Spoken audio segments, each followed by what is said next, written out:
Hi, my name is Cade and I'm a freshman in computer science. Here at Mines, I'm involved in SIGUP, ACM, and the Data Analytics Association.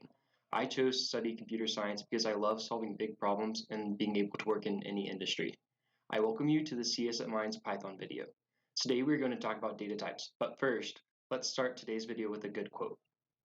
Commenting your code is like cleaning your bathroom. You never want to do it, but it really does create a more pleasant experience for you and your guests.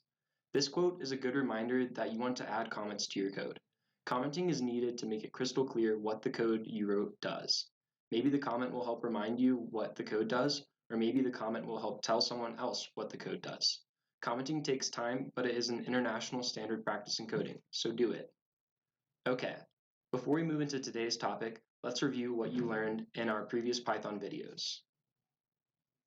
We suggest you hit pause on this video to determine which of the variable names shown are not allowed in Python. Hopefully you determined that two variables are not allowed. If you are unsure which two, try typing them into idle and see which ones the interpreter won't allow. Again, we suggest you hit pause on the video, and this time, calculate what the computer would return for each Python statement listed. We suggest you write down your answers and then type them into idle to check your answers are correct. Good luck! Please come to office hours if you're feeling lost in this review. We're happy to help. Okay, let's move on to new material and talk about data types.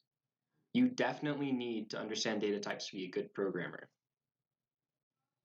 Thus far, we've mainly been using two types of data, integers or whole numbers, and strings. Python allows us to change between these two variable types through what is called variable casting. Variable casting tells the computer to take a variable of one type and turn it into a variable of another type. For example, to convert a string to an integer, we use a function that is appropriately called int. Also, to convert an integer to a string, we use a function that is called str, for, as you might guess, string. Why is it good for you and the computer to know the type of the variable being used? One good reason is because some supported functions only exist for a certain data type. For example, consider the square root function that is in the math library. Can you use the square root on the string Cade? Of course not. Here's another example. Can you add an integer to a string? We suggest you pause the video and see what happens when you add the string 26 to the integer 26. Hopefully you found that idle gives you an error because the two types, string and integer, do not match. Of course, converting the string 26 to an integer 26 with the int function we learned in the previous slide would fix this issue. We haven't yet talked about the float data type. Floats are just another data type for numbers, which allow you to have digits past the decimal point, like 4.2. As you might imagine, converting between floats, ints, and strings is the same process as it was for converting between ints and strings. What do you think will happen if we call float on a string with letters? As you might have guessed, an error will result saying the words 42 is not a number. In short, you can only convert a string to an integer or float if it makes sense. Let's now consider another data type, the Boolean data type.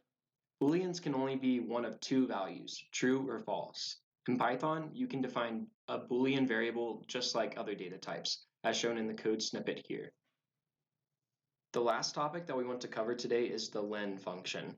The len function takes an input to the function and returns its length.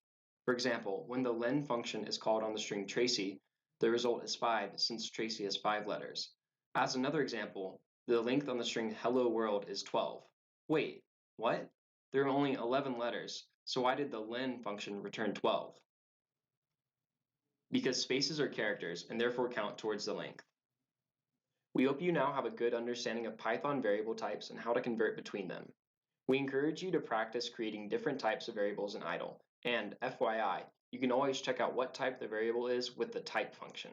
Thanks for tuning in. See you around campus.